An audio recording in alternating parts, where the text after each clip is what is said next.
In this video, I'm going to be going over some of the official information on the brand new Pioneer CDJ-3000.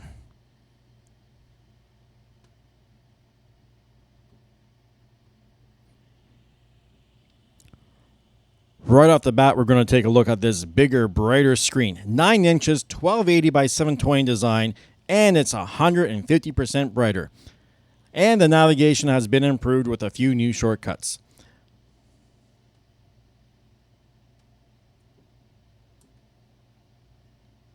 See that nice big jog wheel in the middle there with that nice center display, which is brought over from the DDJ-1000, of course. That gives you a little bit more information to look at and to make sure you know what track is loaded into what deck. That's always helpful. So let's get back on that screen there again. So the waveforms have been improved. You can now also view your track in the same 3-band format as used in Rekordbox, where each frequency has a different color, making it easy to see what's coming up in your tracks.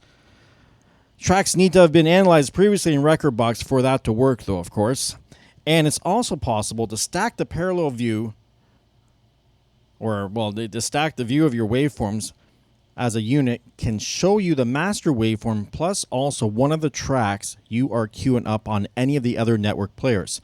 It's a feature that Pioneer DJs called Link Queue, and it works with the DJM 900 Nexus, of course, the Nexus 2 I'm assuming, and the DJM V10 mixers. One of the other great things they finally did was put in an MPU, so a microprocessing unit. Kind of like a CPU in a sense, I guess. This thing's got 2 ARM Cortex MPUs. One of them is a 1.5 gig dual-core A57, and the other is a 1.2 gig quad-core A53, and it gives it more power than any of the DJ players on the market right now.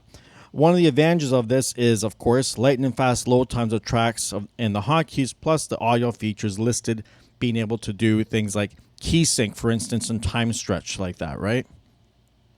It's got a new audio engine.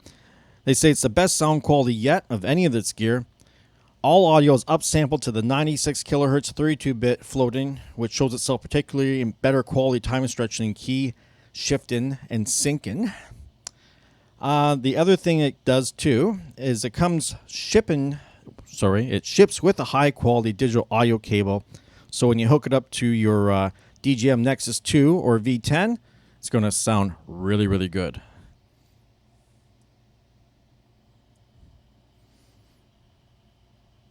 And one of the other new things there, of course, is the new beat jump buttons. If you see them there, you got the 4 and the 8, which is great because 4 never made any sense to me. Having a quick 8-bar loop is nice to have, especially the way that most techno DJs and stuff like to spin. And then we also got a second auto loop button triggering. Well, there's that second auto loop. But then you can go into the touch screen there, and you can adjust your loops to be all over the place if you like. The jog wheel, of course, is the real nice thing here. They say it's redesigned, and it doesn't have that mechanical feel to it anymore. It's less rattly and more refined. Some guys are going to like that, and some guys might not. We'll see how that works out. And, of course, like I was saying, they got that middle display there that's brought over from that DDJ-1000.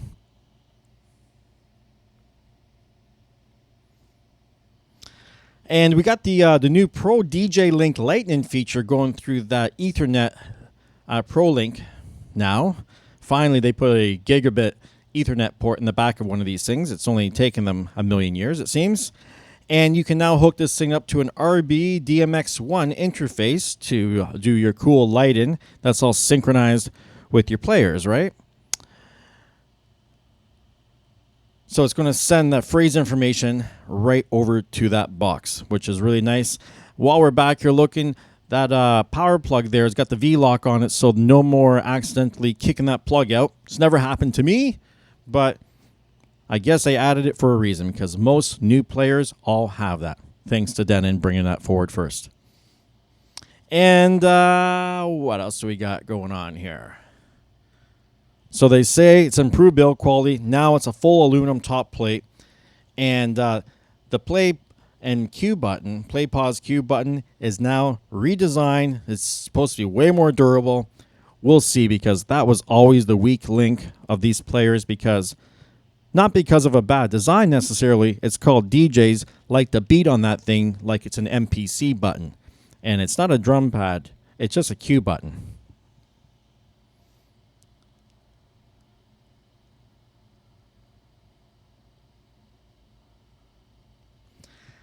And I'm just thinking if there's anything else I can think here. Nothing really jumps to mind. You know, we still got the SD card slot, which is nice because a lot of people like to put their music on an SD card. Keep it in your wallet. You never know when someone's going to ask you to jump on the decks and spin a couple. And overall, I don't know if this is going to be a buy for me necessarily, because most clubs out there have no money right now due to this pandemic, so they're not going to go run and buy new gear. DJs don't have any money. They're not going to run and buy new gear. They can barely even get a gig nowadays. So who's this for? It's going to be, you know, the rich guy who likes to have the best and latest equipment and wants it first, and they're going to jump on it. That'll be the person. If you were going to buy a V10 with 6 players, you're going to have to sell some body parts to afford that, because it's not going to be cheap. I haven't really seen the official price yet on this thing, but it's going to be up there for sure. There's no doubt about it. Anyways, anything to say? Leave a comment. Hit the thumbs button. Give it a like. Give it a dislike if you don't like the video. Try to keep it short and simple. It's never like that, it seems, because there's so much stuff to go on about. Anyways, hope you enjoyed the video, and I will see you next time.